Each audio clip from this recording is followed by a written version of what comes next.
예전에 제가 알던 어떤 분이 해주신 얘긴데요. 이분은 매사에 중요한 일이 있을 때마다 알려져 있는 소위 예언자라고 하는 분들을 찾아갑니다. 아주 그 학벌도 좋고 소위 말하는 엘리트인데도 모태신앙이에요. 그런데 이 본인이 무언가를 결정할 때 하나님의 뜻을 자기는 잘 분별을 못한다는 겁니다. 그래서 예언자들을 찾아가요. 제가 알기로는 그 예언자 목록이 한 6, 7개는 되는 것 같습니다. 이 사람한테도 물어보고 저 사람한테도 물어보고 이렇게 이제 많이 다양하게 이렇게 접촉을 해가지고 하나님의 뜻이 이렇다 이렇게 이제 분별이 되면 추려요. 뭐 한 몇 대 몇 이런 식으로 이분은 이제 뭐 이렇게 하라고 그랬다. 이분은 세모다. 이분은 동그라미다. 이분은 X다. 뭐 이제 이런 식으로 정리를 하는 거죠. 그런데 제가 이분이 어떤 그 받은 예언을 가지고 결국은 그 예언 안에서 이렇게 이루어진 것을 따라가기보다 결국 그냥 본인이 원하는 대로 하더란 말이에요. 그 도대체 그러면 뭐라고 예언을 듣고 묻냐? 제가 이렇게 물어봤죠. 그랬더니 예언은 이제 참고를 한다는 거예요. 그래서 예언이라고 하는 이유는 하나님의 말씀이고 하나님의 뜻을 알기 위해서 순종하기 위해서 듣는 거 아니냐. 근데 참고를 할 것 같으면 도대체 뭐 때문에 그 67개나 되는 예언자들을 찾아다니거나 뭐 용하다는 사모님한테도 물어보고 뭐 저쪽에 권사님한테도 물어보고 여기 목사님한테도 물어보고 심지어 뭐 저한테도 묻는 겁니다. 왜 그렇게 하느냐 그랬더니 사람이라는 게 참 그런 것 같아요. 이러면서 이제 하나님께서 뭐 이런저런 뜻들을 이런저런 분들을 통해서 알려주시지만 이것들은 그냥 이 원석이라는 거예요. 하나님의 예언을 원석이다. 그러니까 이 원석이 아직은 이 세공이 안 된 상태 아닙니까? 정제가 되어 있지 않는 상태죠. 그러니까 자신의 어떤 그런 예언을 듣고 행동하는 과정에서 이 원석이 다듬어져 가면서 본래의 하나님이 작정하신 섭리의 디자인이 드러날 거다. 말은 참 잘합니다. 그럴 땐 진짜 그 조동이를 한 대 탁 때려주고 싶은. 자, 이런 분들이 계세요. 근데 이제 이런 분들 나름대로는 이런 얘기를 합니다. 시간을 줄이기 위해서. 소모되고 소비되는 쓸데없는 시간을 줄이기 위해서 하나님의 뜻을 묻는다는 겁니다. 그래서 대략 하나님은 이런 뜻들을 갖고 계신다라고 그 예언자들을 통해서 뼈대를 이제 보는 거예요.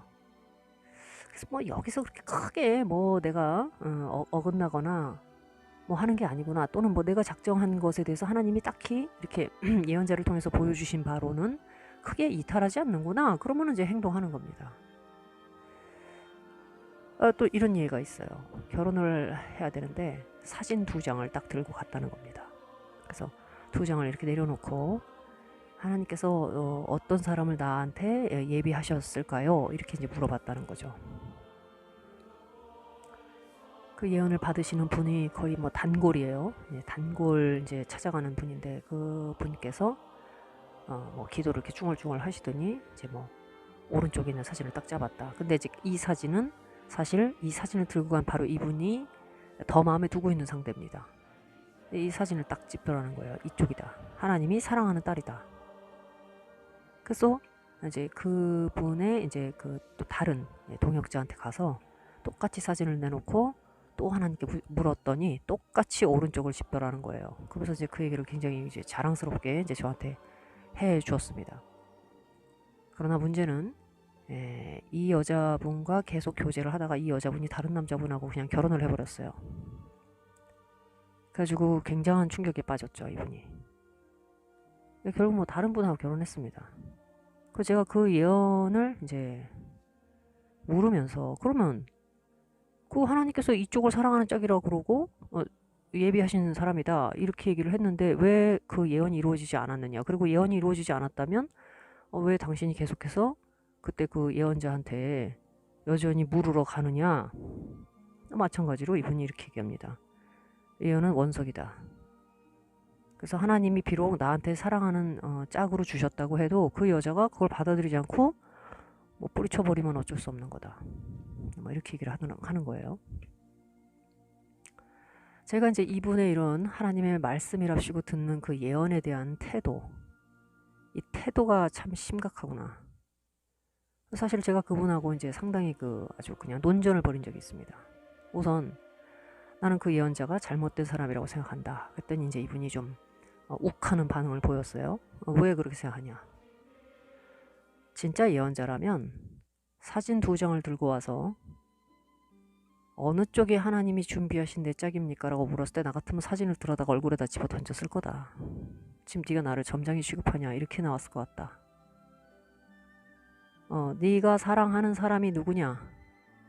그 사람에 대해서 기도하든가 그 짝이 믿음을 가졌는지 안 가졌는지 해서 성경 말씀에 비춰서 믿음의 그 지식과 양심 안에서 분별을 해라. 그 다음에 이 사람을 위해서 헌신할지, 이 사람 때문에 어려움이 와도 이 결혼의 약속을 끝까지 지킬지 네 마음을 하나님 앞에서 밝혀라. 자, 여러분은 어떻게 생각하실지 모르겠지만 하나님은 우리가 원하는 대로 끌려오시는 분이 아닙니다. 그러니까 사진 2장을 들고 가서 성령님께 묻는다는 거죠. 주님, 이 사진 2장 속에 어떤 여자가 나의 배우자입니까? 이렇게 묻는 겁니다. 그러면 이 질문의 프레임에 맞추어서 성령께서 대답을 하셔야 된다고 생각을 하는 거예요. O, X, 왼쪽, 오른쪽 이렇게. 그런데 하나님은 인간이 만들어가지고 온 그 프레임에 그대로 답변을 하시는 분이 아닙니다. 질문의 전제나 태도가 옳다면, 태도와 가치가 옳다면 대답을 하실 수 있습니다. 그러나 이 질문의 전제, 태도, 이 사람의 가치, 이 사람이 가지고 있는 그 하나님이라고 하는 분에 대한 가치관, 고정관념, 이제 이런 것들을 고치셔야 할 때, 이게 잘못됐다고 할 때, 여기에 답을 해주는 것보다 더 중요한 건 뭐죠? 이 사람이 하나님에 대해서 가지고 있는 프레임입니다. 자기 생각. 이걸 깨주는 게 더 중요한 거예요. 내가 지금 왼쪽이다 오른쪽이다 이거를 답해주는 게 중요한 게 아니에요. 이걸 통해서 봐. 나 이렇게 내가 이렇게 살아있지? 내가 이렇게 대답을 해주지? 사람의 손바닥 위에서 놀아나면서 그 인간에게 아첨하는 그런 신이 아니라는 겁니다. 대신 훨씬 더 근본적이고 본질적인 부분을 쳐버려요. 인간의 뿌리가 되는 이 사람의 속에 있는 숨겨진 생각과 하나님을 대하는 태도를 쳐버린다는 겁니다. 이게 진짜 하나님으로부터 오는 예언입니다. 그런데 지금 제가 예를 들었던 방금 이분, 여러분도 이제 들으시면서 생각을 해보셨겠습니다만은 사진 2장을 들고 가서 누가 하나님이 예비하신 짝입니까? 우선 첫 번째, 뭐 본인이 만나고 있는 여자가 둘이니까 사진 2장을 들고 갔겠습니다만은 2장 안에 없으면 어떻게 되는 거죠? 이 2장 안에 있다고 생각을 하고 둘 중에 하나를 찍어달라고 가져간 겁니다. 뭐 없으면 없다고 이제 뭐 예언이 진짜 제대로 된 예언자가 만약에 성령님이 역사하지 않아서 이 사진에는 없는데 뭐 할 수도 있겠죠. 그런데 우리가 상황을 다 알지 않습니까? 오른쪽이라고 찍었고 그렇게 교제하던 여자가 오히려 뒤통수 치고 다른 남자한테 간 겁니다. 그런데 이제 이 예언자에게 의존되어 있는 본인의 심리, 또 의존되어 있었던 어떤 그 습관이나 이런 것들이 이제 사실은 뭐 부정당할 위치에 오니까, 부정당할 상황이 되니까 그 쉽게 못 받아들이죠. 그러니까 오히려 그 예언자를 옹호하는 식으로 자기를 사실은 이제 방어하는 겁니다. 자, 이런 예화를 통해서 우리가 알 수 있는 게 뭐냐, 대부분이 아마 그렇지 않을까 싶은데요. 이 예언을 유독히 밝히는 사람들은 신앙에 기초가 없습니다. 기초가 정말 약합니다. 사실 하나님과 하나님께 집중해서 그분께서 일하시기를 기다리는 인내심도 없습니다. 겉으로 보기에는 점잖고 젠틀하고 많이 배웠기 때문에 교양도 있고요. 온유하고 그렇습니다. 신사답고. 네, 그런 것과 상관없이 그 내면은 굉장히 거칠어요. 또 세상을 향해서 아주 굶주려 있고 사납습니다. 그렇기 때문에 이 예언이라는 것은 어떻게 보면 굉장히 그 패스트푸드 같아요. 나는 음식을 하기 위해서 재료를 사다가 다듬고 끓이고 뭐 조리해가지고 이렇게 이제 이런 과정을 거쳐야 됩니다. 하나님과 관계에서. 왜냐면 그런 과정을 통해서 성숙해지는 거거든요. 근데 그건 이론이고, 이 사람의 마음은 나는 그렇게 되려면 시간도 오래 걸리고 사실 나는 말씀을 해도 잘 못 알아들어. 하나님은 나를 어떻게든 알아듣게 대답하실 것이다 라는 생각을 안 하는 거예요. 오래 걸려. 그러니까 나보다 훨씬 더 영적으로 뛰어나고 성숙하신 분에게 가서 여쭈면 되지. 그러라고 하나님은 교회에 저런 분들을 주셨는데, 은사를 주셨는데 내가 왜 이것들을 피해야 되느냐. 그러나 그 말과 다르게 그 내면에는 뭐가 있느냐. 하나님과의 관계를 깊숙하게 인격적으로 나와 하나님이 하나 되는 과정을 하는 것이 굉장히 부담스럽고 피곤하고 버거운 겁니다. 솔직히 얘기하면 귀찮고 게으른 겁니다. 따라서 나보다 뛰어난 분을 하나님이 교회에다 이렇게 은사들로 주셨다라고 핑계를 대면서 가볍게 쉽게 패스트푸드로 탁 즉각 해결을 하는 겁니다. 그러면서도 뭔가 내심 내가 하나님과의 관계에서 상당히 경박하다는 걸 모르지 않죠. 뭔가 이렇게 찝찝한 겁니다. 그렇기 때문에 그것들만 뭐 전적으로 의존하지 않는다는 식으로 그래놓고 결국은 본인의 스케줄을 그대로 이제 진행을 해요. 뭐 약간씩 다듬을 수는 있겠죠. 예언을 통해서 들은 거, 또 자기 마음에 뭔가 탁 이렇게 좀 부딪혀 오는 거, 그런 것들은 그 예언자의 말에 맞춰서 이렇게 조정을 좀 할 수 있겠죠. 그러나 이미 이런 사람들은요, 하나님의 말씀에 순복할 마음을 가지고 묻는 게 아닙니다. 그냥 나를 위해서 뭐든 얘기해봐라, 이런 식이에요. 겉에 태도만 형식적으로야 뭐 얼마든지 교양 있게 할 수 있겠죠. 오늘 기도하러 왔습니다. 저를 위해서 기도해 주십시오. 이렇게 하겠죠. 그런데 사실 그 예언이 그렇게 뭐 잘못되고 뭐 안 맞는다 해도 뭐 딱히 뭐 이렇게 어떻게 된 거지 하지 않습니다. 왜? 처음부터 진지하지 않았거든요. 그러다 보니까 뭐 자기가 굉장히 사랑했고 사실은 결혼하려고 했던 그 여자가 다른 뭐 더 나은 조건의 사람을 만나서 뭐 결혼을 했는데 뭐 충격은 받았고 그것 때문에 상당히 힘들었다고는 하지만, 그러나 뭐 그것 때문에 딱히 뭐 그렇다면 하나님의 말씀이 나한테 그때 말씀하셨다는 건 뭐지? 하고 그 밑으로 깊이 파고 들어가지도 않습니다. 사실은 그렇게 파고 들어가야 이 예언이라고 하는 것의 허구, 이것의 어떤 그 덫, 미혹, 내 안에 들어와 있는 욕심의 실체와 민낯을 까서 한번 완전히 털어낼 수도 있었을 겁니다. 그런데 그 대단한 작업이거든요. 그런 내적 작업을 한다는 거는 엄청난 에너지를 필요로 하는 거예요. 이런 에너지를 가지고 있을 리가 없지 않습니까? 그동안 패스트푸드로 처리해왔는데 자기 내면의 그 근본 되는 부분부터 다 털어가지고, 예를 들면 집 청소할 때 막 다 뜯어내는 거죠. 다 뜯어내는 거예요. 어디서 뭐가 어떻게 어디가 뭐 잘못됐는지 그걸 찾아내기 위해서 하다 보면 집 다 뜯어야 되지 않습니까? 야 그냥 적당히 덮어. 까짓 거 뭐 더 좋은 사람 만나면 되고 뭐 예언이라는 게 원석이지. 이제 이런 논리를 개발해낸 거예요. 여러분, 예언을 사모하고 예언을 하는 것은 중요합니다. 그런데 참된 예언은요, 방금 말씀드린 대로 인간이 들고 나온 프레임에 말려들지 않습니다.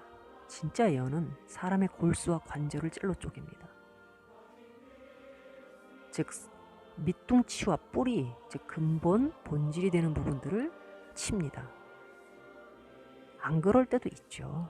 전제가 바르고 태도가 바르다면요. 또 예언자가 참되다면요. 그러나 방금 예를 든 식의 질문, 누가 내 짝이냐, 사진 2장을 들고 나가는 거, 하나님께서 이 질문 자체를 받으시겠습니까? 하나님께서? 받으실 수도 있죠 라고 말하는 사람은요, 사실 하나님의 성품을 모르는 겁니다. 하나님의 권위도 알지 못하는 사람이라고 저는 단언합니다.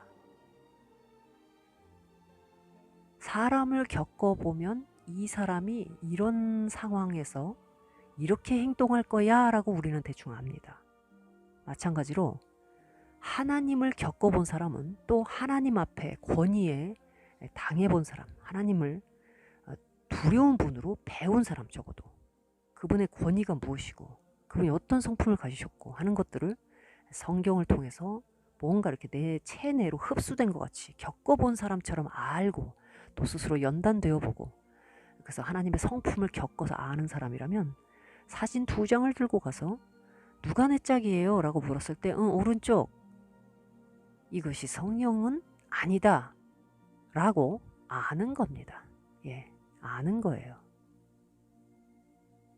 이런 유형의 예언에 노출되어 있고 내면은 늘 세상 것을 향해서 불안하게 요동을 치고, 따라서 하나님과의 관계도 효율적으로 하겠다. 소모적으로 하지 않고 효율적으로 하겠다. 그래서 나보다 훨씬 더 많이 기도하고 하나님과 성숙된 관계 속에 있는 사람한테 가서 물어보면 되지. 해서 예수 그리스도를 오직 하나님과의 유일한 중보자로 삼고 그 성령님, 보혜사 성령을 통해서 무릎 꿇고 치열하게 기도하며 고민하는 시간을 완전히 생략해버리고 사람 예언자를 늘 중보자로 삼는 그 영혼에게 과연 영의 양식이 있겠습니까? 우리가 신앙생활을 하면서 이런 유혹에 잘 빠집니다. 내가 오랫동안 무릎을 꿇었고 기도했는데 답이 나오질 않는다. 모르겠다. 답답하다. 신앙의 기본기가 약해서 또 당장 그것들이 통찰력이나 분별력이 서지 않다 보니까 설교 말씀이라든가 주변에 성숙한 분들에게 물어봐서 조언을 구하는 건 좋아요. 그러나 매번 성령님으로부터 직접 내가 설득을 당해야 되고 또 고난을 겪어야 하고 직접 체험되어야 될 부분을 예언이라는 걸 통해 해결해버린 사람, 미래가 없습니다. 이 부분 정말 유념해야 될 것이라고 생각합니다. 네, 여기까지 하겠습니다.